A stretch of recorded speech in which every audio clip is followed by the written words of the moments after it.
నాడీ గణపతి గురించి మీరు ఎప్పుడైనా విన్నారా? తమిళనాడు రాష్ట్రంలోని గుర్తాలంలో అందమైన జలపాతాలు, సిద్ధేశ్వర మఠం, మౌనస్వామి మఠం మనం గమనిస్తూ ఉంటాం. ఆ పరిసర ప్రాంతాల్లోనే కొన్ని వందల ఏళ్ల క్రితం అద్భుతమైన ప్రాచీనమైన నాడీ గణపతి దేవాలయం ఉంది. కొన్ని ఏళ్లుగా మౌనంలో ఉన్నవారు గణపతికి హారతి సమర్పిస్తూ ఉండగా ఆ విగ్రహం కొద్దిగా కదిలిందట. మన మానవుల్లాగానే గణపతి విగ్రహంలో కూడా నాడీ స్పందనను వారు గ్రహించారు. ముఖ్యంగా గణపతి తొండంలో వారు ఈ నాడీ స్పందన కనిపెట్టారు. ఎవరైనా చెవి దగ్గరగా పెడితే ఆ స్పందన మనం వినొచ్చన్నమాట. అలాగే వాళ్ళు అభిషేకం చేస్తున్న సమయంలో కూడా నాడీ స్పందనను గమనించారట.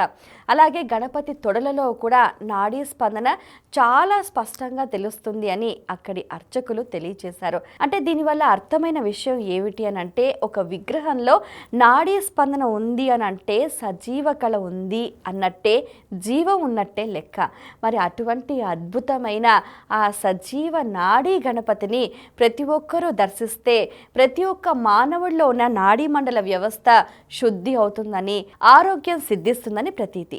ఇది అసలు కథ. For more videos like this, subscribe Big TV channel.